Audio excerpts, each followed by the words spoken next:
नमस्कार दोस्तों, मेरे चैनल पूजा की ज़ुबानी में आप सभी का हार्दिक अभिनंदन है। आशा करती हूँ मेरे सभी श्रोतागण स्वस्थ होंगे और खुश होंगे। इस प्रेमचंद सीरीज़ में आज की जो कहानी है उसका नाम है बालक। ये कहानी है गंगू और गोमती की, जिन्होंने एक सज्जन पुरुष को सही मायने में सज्जनता का अर्थ समझाया है। आइए इसको हम विस्तार से सुनते हैं। गंगू को लोग ब्राह्मण कहते हैं और वह अपने को ब्राह्मण समझता भी है।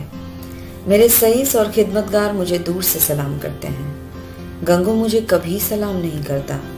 वह शायद मुझसे पालागन की आशा रखता है। मेरा जूठा ग्लास भी कभी हाथ से नहीं छूता और न मेरी कभी इतनी हिम्मत हुई कि उसे पंखा तक झेलने को कहूँ। थोड़ा सा उग्र स्वभाव का मनुष्य है। ऐसे बहुत कम आदमी होंगे जिनसे उसकी मित्रता हो। मैंने उसे कभी पूजा पाठ करते या नदी में स्नान करते नहीं देखा। बिल्कुल निरक्षर है, लेकिन फिर भी वह ब्राह्मण है और चाहता है कि दुनिया उसकी प्रतिष्ठा तथा सेवा करे। और क्यों न चाहे, जब पुरखाओं की पैदा की हुई संपत्ति पर आज भी लोग अधिकार जमाए हुए हैं और उसी शान से मानो खुद पैदा किया हूँ, तो वह क्यों उस प्रतिष्ठा और सम्मान को त्याग दे जो उस पुरखाओं ने संचय किया था। मेरा स्वभाव कुछ इस तरह का है कि अपने नौकरों से बहुत कम बोलता हूँ। मुझे यह अच्छा नहीं लगता कि जरा सी बातों के लिए नौकरों को आवाज़ देता फिरूं। मुझे अपने हाथ से सुराही से पानी उड़ेल लेना, अपना लैंप जला लेना, अपने जूते पहन लेना या अलमारी से कोई किताब निकाल लेना, इससे कहीं ज़्यादा सरल मालूम होता है कि मैं अपने नौकरों को आवाज़ लगाऊं। एक दिन जब प्रातःकाल गंगू मेरे सामने आकर खड़ा हो गया तो मुझे बहुत बुरा लगा। ये लोग जब भी आते हैं तो पेशगी में हिसाब मांगने या किसी दूसरे नौकर की शिकायत करने के लिए ही आते हैं और मुझे ये दोनों ही बातें अत्यंत अप्रिय हैं। मैं पहली तारीख को ही हर एक का वेतन चुका देता हूँ और बीच में जब कोई कुछ मांगता है तो मुझे क्रोध आ जाता है। मैंने माथा सिकोड़ कर कहा, क्या बात है, मैंने तो तुम्हें नहीं बुलाया। गंगू के तीखे अभिमानी मुख पर आज कुछ ऐसी नम्रता, कुछ ऐसी याचना, कुछ ऐसा संकोच था कि मैं चकित हो गया। ऐसा जान पड़ा वह कुछ जवाब देना चाहता है मगर शब्द नहीं मिल रहे हैं। मैंने जरा नम्र होकर कहा, आखिर क्या बात है, कहते क्यों नहीं? तुम जानते हो ना, ये मेरे टहलने का समय है, मुझे देर हो रही है। गंगू ने निराशा भरे स्वर में कहा, जी तो आप सैर कराएं, मैं फिर आ जाऊंगा। यह अवस्था तो और भी चिंताजनक थी, क्योंकि इस जल्दी में तो वह एक क्षण में अपना वृत्तांत कह सुनाता, मगर दूसरे अवसर पर तो दुष्ट घंटों रोएगा। मेरे कुछ लिखने पढ़ने को तो वह शायद कुछ काम समझता हो, लेकिन विचार को, जो मेरे लिए सबसे कठिन साधना है, वह मेरे विश्राम का समय समझता है। वह उसी वक्त आकर मेरे सिर पर सवार हो जाएगा। इसलिए मैंने निर्दयता के साथ कहा, क्या कुछ पेशगी मांगने आए हो? मैं पेशगी नहीं देता। जी नहीं सरकार, मैंने तो कभी पेशगी नहीं मांगा। तो क्या किसी की शिकायत करना चाहते हो? मुझे शिकायतों से भी बहुत घृणा है। जी नहीं सरकार, मैंने तो कभी किसी की शिकायत नहीं की। गंगू ने अपना दिल मजबूत किया। उसकी आकृति से स्पष्ट झलक रहा था मानो वह कोई छलांग मारने के लिए अपनी सारी शक्तियों को एकत्र कर रहा हो, और लड़खड़ाती हुई आवाज में बोला, मुझे आप छुट्टी दे दें सरकार, मैं आपकी नौकरी अब और न कर सकूंगा। यह इस तरह का पहला प्रस्ताव था जो मेरे कानों में पड़ा। मेरे आत्माभिमान को चोट लगी। कठोर स्वर में बोला, क्यों, क्या शिकायत है? नहीं हुजूर, आपने तो जैसा अच्छा स्वभाव पाया है वैसा क्या ही कोई पाएगा, लेकिन बात ऐसी आ पड़ी है कि अब मैं आपके यहाँ नहीं रह सकता। ऐसा ना हो कि पीछे से कोई बात हो जाए और आपकी बदनामी हो। मैं नहीं चाहता कि मेरी वजह से आपकी कोई भी बदनामी हो। मेरे दिल में उलझन पैदा हुई। बोला, तुम तो पहेलियां बुझवा रहे हो, साफ साफ क्यों नहीं कहते, क्या मामला है? गंगू ने बड़ी नम्रता से कहा, बात यह है कि वह स्त्री जो अभी विधवाश्रम से निकाल दी गई है, वही गोमती देवी। और कहते हुए चुप हो गया। मैंने अधीर होकर कहा, हाँ निकाल दी गई है, तो फिर तुम्हारी नौकरी से उसका क्या संबंध? मैं उससे ब्याह करना चाहता हूँ बाबूजी। मैं विस्मय से उसका मुंह ताकने लगा।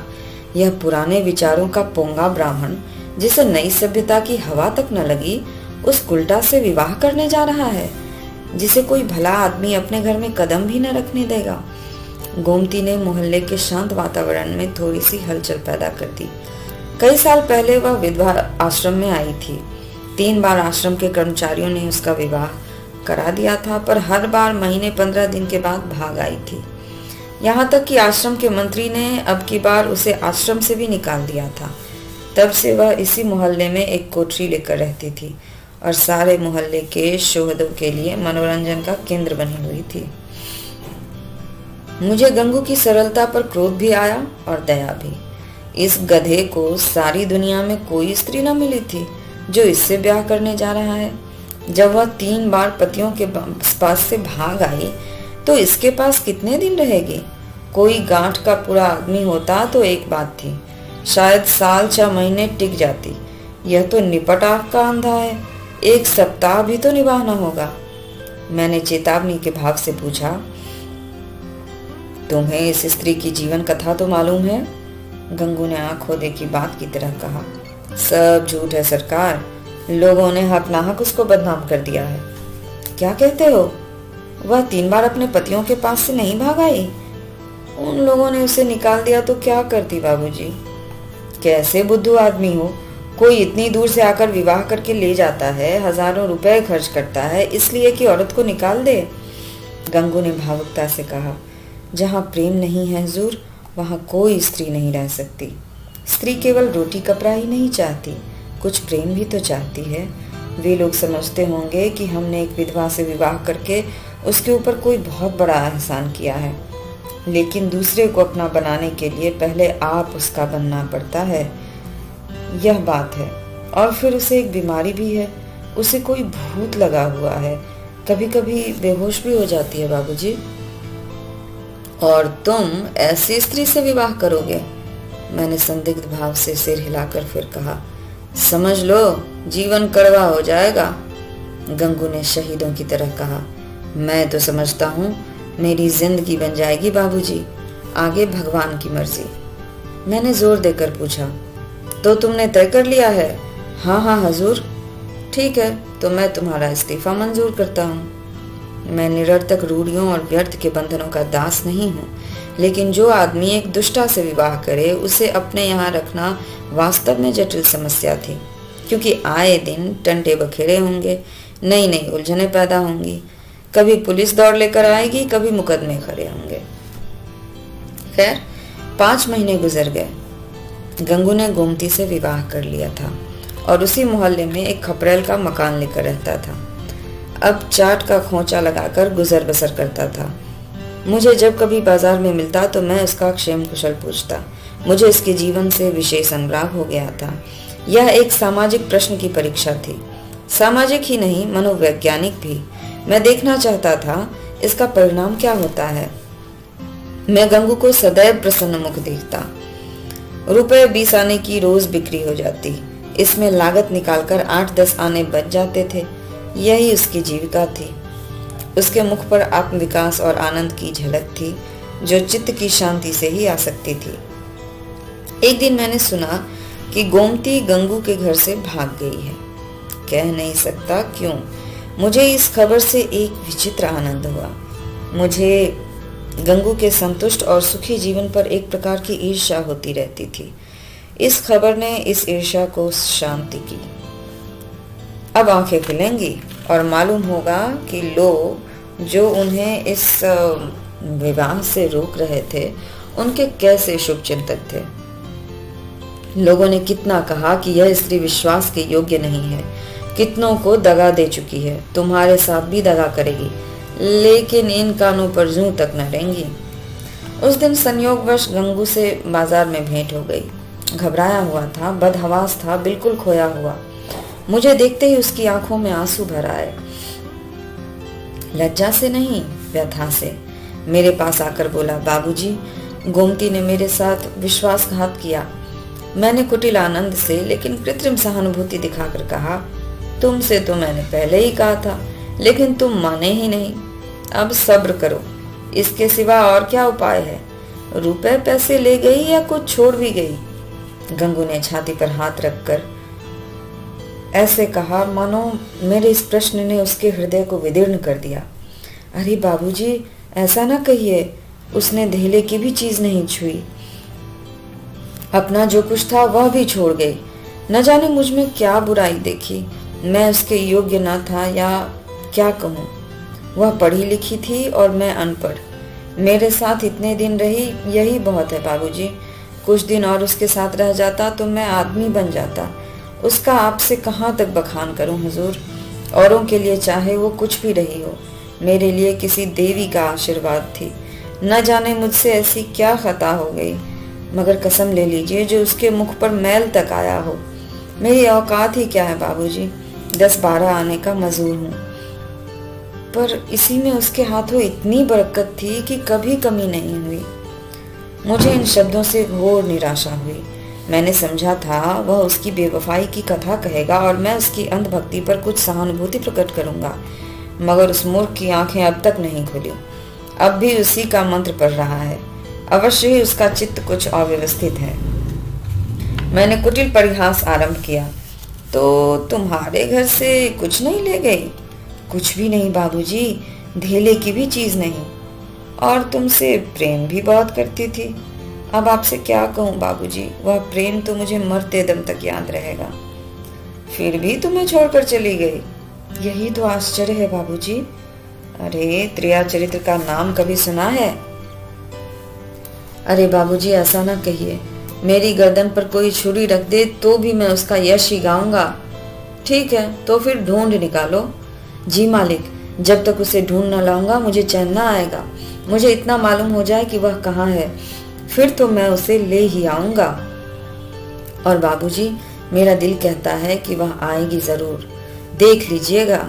यह कहकर वह उन्माद की दशा में एक तरफ चल दिया। इसके बाद मुझे एक जरूरत से नैनीताल जाना पड़ा। 1 महीने बाद लौटा और अभी कपड़े भी न उतारने पाया था कि देखता हूँ गंगू एक नवजात शिशु को गोद में लिए खड़ा है। मालूम होता था उसके रोम रोम से आनंद फूट पड़ता है। मैंने पूछा, कहो महाराज, गोमती देवी का कुछ पता लगा? तुम तो बाहर गए थे। गंगू ने आपे में न समाते हुए जवाब दिया, हाँ बाबूजी, आपके आशीर्वाद से ढूंढ लाया हूँ। लखनऊ के जनाने अस्पताल में मिली। यहाँ एक सहेली से कह गई थी कि अगर वह बहुत घबराए तो बतला देना। मैं सुनते ही लखनऊ भागा और उससे ले आया। घाते में यह बच्चा भी मिल गया बाबूजी।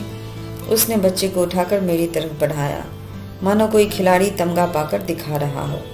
मैंने उपहास के भाव से पूछा, अच्छा, यह लड़का भी मिल गया? शायद इसीलिए वह यहाँ से भागी थी। है तो तुम्हारा ही लड़का, मेरा काहे को है बाबूजी? आपका है, इसका है, उसका है, भगवान का है। तो लखनऊ में पैदा हुआ? हाँ बाबूजी, अभी तो कुल 1 महीने का है। तुम्हारे ब्याह को कितने दिन हुए? यह 7वां महीना जा रहा है बाबूजी। तो शादी के 6ठे महीने में ही पैदा हो गया। और क्या बाबूजी, फिर भी तुम्हारा लड़का है? हाँ जी। कैसी बेसिर पैर की बात कर रहे हो, मालूम नहीं? अब पता नहीं वह मेरा आशय समझ रहा था या बन रहा था। उसी निष्कपट भाव से बोला, मरते मरते बची बाबूजी, इसका तो नया जन्म हुआ है। 3 दिन 3 रात छटपटाती रही, कुछ न पूछिए। मैंने अब जरा व्यंग भाव से कहा, लेकिन 6 महीने में लड़का होते आज ही सुना है। यह चोट ठीक निशाने पर जा बैठी। मुस्कुराकर बोला, अच्छा, वह बात, मुझे तो उसका ध्यान भी नहीं आया बाबूजी। इसी भय से तो गोमती भागी थी। मैंने कहा, गोमती, अगर तुम्हारा मन मुझसे नहीं मिलता तो तुम मुझे छोड़ दो, मैं भी चला जाऊंगा और फिर कभी तुम्हारे पास ना आऊंगा। तुमको जब कुछ काम पड़े तो मुझे लिखना, मैं भरसक तुम्हारी मदद भी करूंगा। मुझे तुमसे कुछ मलाल नहीं, मेरी आंखों में तुम अब भी उतनी ही भली हो। अब भी मैं तुम्हें उतना ही चाहता हूँ। नहीं, अब मैं तुम्हें और ज्यादा चाहता हूँ। लेकिन अगर तुम्हारा मन मुझसे फिर नहीं गया है तो मेरे साथ चलो। गंगू जीते जी तुमसे बेवफाई नहीं करेगा।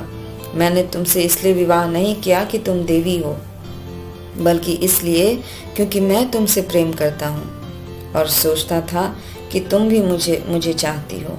यह बच्चा मेरा बच्चा है, मेरा अपना बच्चा। तो क्या हुआ, तुम्हारे पति ने तुम्हें इस हाल में छोड़ दिया।